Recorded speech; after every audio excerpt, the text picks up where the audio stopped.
নমস্কার বন্ধুরা, সকাল 6:30টায় আমাদের হোটেল কুটা বিচের সামনে থেকে গ্র্যাবের মাধ্যমে গাড়ি বুক করে চলেছি তানালট টেম্পলে। পৌঁছলাম এখানে 7:25-এ। দেখুন এখানে লেখা আছে অ্যাডাল্টদের জন্য এন্ট্রান্স ফি 75K এবং চাইল্ডদের জন্য 40K।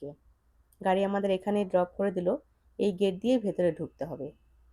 মন্দিরের ওপেনিং টাইম সকাল 7টা। মন্দির চত্বরটি বিশাল বড়। ভালোভাবে ঘুরে দেখতে গেলে কম করেও ঘন্টা দেড়েক সময় লাগে। এখানে টিকিট স্ক্যান করলো, এবারে আমরা ভেতরে ঢুকছি। দুটো বাচ্চা বাচ্চা কুকুর আমার মেয়ের পায়ে পায়ে যাচ্ছে, বোধহয় বুঝতে পেরেছে ও ডগ লাভার। আজ আমরা অনেকগুলি জায়গা কভার করব। দুটি ডিরেকশনে রয়েছে সেগুলি, নর্থে এই মন্দিরটি, বাকিগুলি সব সাউথে। গতকাল রাতে হোটেলের মাধ্যমে আমরা একটা গাড়ি বুক করে রেখেছি হাফ ডের জন্য। 12টার সময় হোটেলের সামনে আসবে আমাদের পিক আপ করার জন্য। সেই গাড়িতে আমরা সাউথের দ্রষ্টব্যগুলি দেখব। এতক্ষণে নীল সমুদ্র দেখা গেল। দুটি গেটের মাঝখান দিয়ে দেখা যাচ্ছে। প্রথম গেটটি মন্দিরে ঢোকার মুখ্য দরজা। এই দরজার দুপাশে দুটি পাথরের দ্বার রক্ষক রয়েছে, আর এই গেটের সিঁড়ির দুপাশে রয়েছে দুটি সাপের প্রতিমূর্তি। বালিনিজরা বিশ্বাস করে এরাই মন্দিরটিকে রক্ষা করছে। সিঁড়ি দিয়ে ক্রমশ নিচের দিকে নামছি। দ্বিতীয় গেট দিয়ে বেরোনোর পরে একটা মন্দির দেখতে পাচ্ছি সামনে, দেখুন লেখা আছে নো এন্ট্রি। তবে সেটি মূল মন্দির নয়। তানালট টেম্পলটি রয়েছে সমুদ্রের মধ্যে। ইনফ্যাক্ট তানালট শব্দটির মিনিংও তাই। সকালে আসাটা গুড ডিসিশন হয়েছে আমাদের। প্রথমত, এখন কোনো ভিড়ভাট্টা নেই, অন্যান্য সময় তো প্রচুর লোকজন থাকে। দ্বিতীয়ত, এখন লো টাইডের সময়, দেখুন সামনেই মন্দির। লো টাইড বলে আমরা মন্দির পর্যন্ত পৌঁছতেও পারবো। এখানে দুদিক দিয়ে সমুদ্রের জল ঢুকছে। আমরা ইতস্তত বোধ করছিলাম কোথা দিয়ে যেতে হবে, তাই দেখে স্থানীয় একজন লোক এলেন এবং আমাদেরকে যাওয়ার রাস্তা দেখিয়ে দিলেন। এখান দিয়ে যাওয়ার সময় আমাদের সবার পা ভিজে গেল সমুদ্রের জলে। ভালোই হলো, মন্দিরে ঢোকার আগে আলাদা করে পা ধুতে হলো না। আমরা এখন একটা গুহার সামনে দাঁড়িয়ে আছি। দুজন পুরোহিত পুজো করছিলেন এখানে।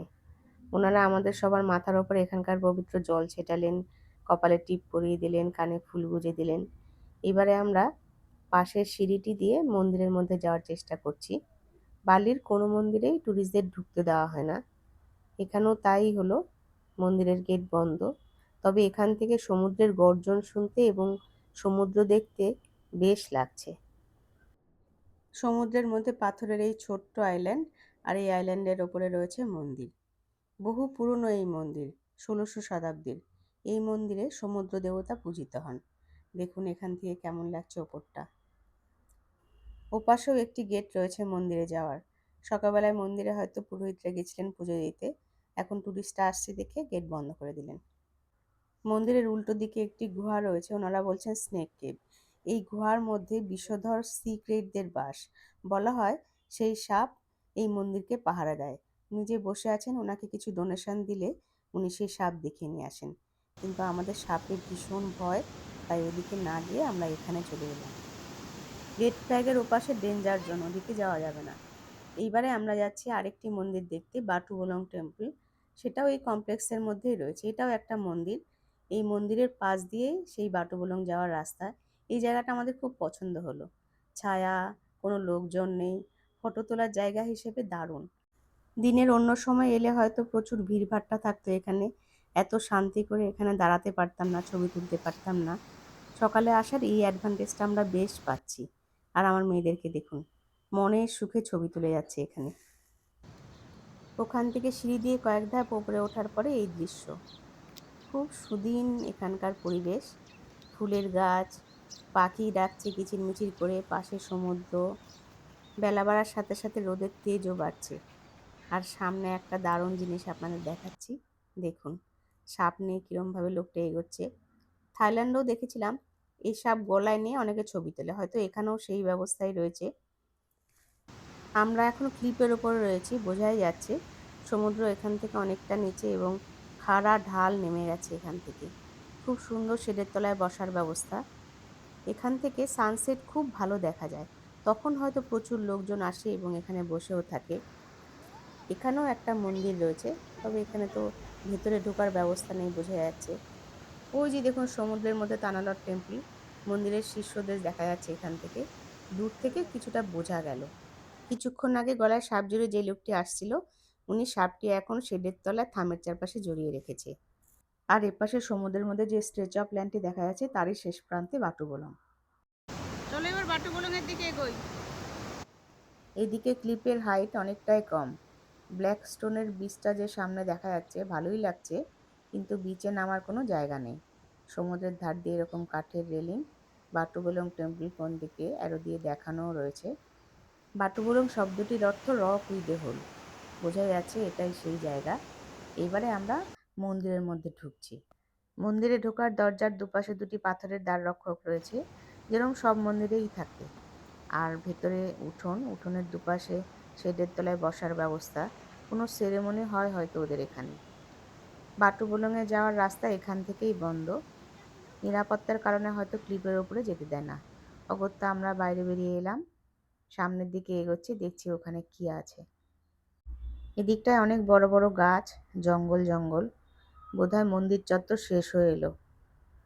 কালো পাথরের এই ধরনের স্ট্রাকচার, এসব মূর্তি বালিতে খুব কমন। পুরা বাটু মেজান, বোধহয় সামনে আরও একটি লোকাল মন্দির রয়েছে। এখানে পুরা মানে পবিত্র। আমরা ঠিকই আন্দাজ করেছি, সামনে মন্দিরই রয়েছে। কালো পাথরের মন্দির, আর মন্দিরের দরজাটা কি অসম্ভব সুন্দর। পুরো দরজাটাতেই গোল্ডেন মিনাকারি কাজ। ওপরে রয়েছে স্বস্তিক চিহ্ন, ওং। কালো রঙের পাথরের কন্ট্রাস্টে এই দরজা এবং মূর্তি দুটো অসাধারণ লাগছে। পাশেই নীল সমুদ্র, আর এখানে একটি রেস্টুরেন্ট রয়েছে। রেস্টুরেন্টের ওপেনিং টাইম হয়তো বেলার দিকে, এখনও তো সেরকমভাবে ট্যুরিস্ট ঢোকেনি মন্দিরে। সানসেটের সময় নিশ্চয়ই প্রচুর ভিড় হয় এখানে। এখান থেকে তো দারুণ ভিউ পাওয়া যাবে। আমরা এখানে দাঁড়িয়ে অদ্ভুত একটা জিনিস খেয়াল করলাম, জুম করে দেখাচ্ছি। হ্যাঁ, লাইন করে দারুণ দারুণ জিনিস দেখাচ্ছে। রেস্টুরেন্ট থেকে খানিকটা এগিয়ে এখানে এলাম। বোঝাই যাচ্ছে রাস্তা এখানেই শেষ, ওদিকে আর কিছু নেই। তাই আমরা ব্যাক করছি। রেস্টুরেন্ট শেষ হওয়ার পরে লেফট হ্যান্ডে একটা রাস্তা চলে গেছে। অ্যারো দিয়ে সব জায়গায় দেখানো রয়েছে, কোনো অসুবিধা হচ্ছে না বুঝতে। এই রাস্তা ধরে খানিকটা এগোলেই পার্কিং এরিয়া। আর পার্কিং এরিয়াতে এসে কি দেখছি দেখুন, এতগুলো বাস ঢুকেছে।